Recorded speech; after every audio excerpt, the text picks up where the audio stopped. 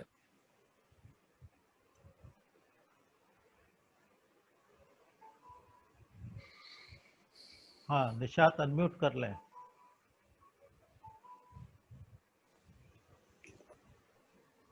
Unmute کریں. ہاں جی. ہر خطرہ دریا میں دریا کی ہے گہرائی. ابھی ہم ڈاکٹر سید تقی عابدی صاحب سے بصیرت افروز، علمیت سے مملو اور سحر سے بھرپور خطاب سماعت فرما رہے تھے. ذرا نوازیہ. انا فی البیان لسحر.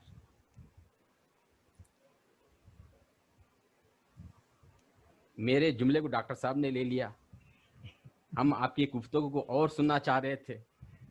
بہت دلچسپی کے ساتھ آپ کے بیان میں ہم مسحور ہو چکے تھے. میں یہی کہنا چاہ رہا تھا، لذیذ بود حکایت دراز تر گفتم. بہرحال اس تمنا، اس خواہش سے ہم کو یہ پھل ملے گا کہ ایک اور لیکچر ڈاکٹر صاحب سے سننے کا موقع ملے گا بہت جلد. انشاءاللہ نقش ہے انشاءاللہ. ہاں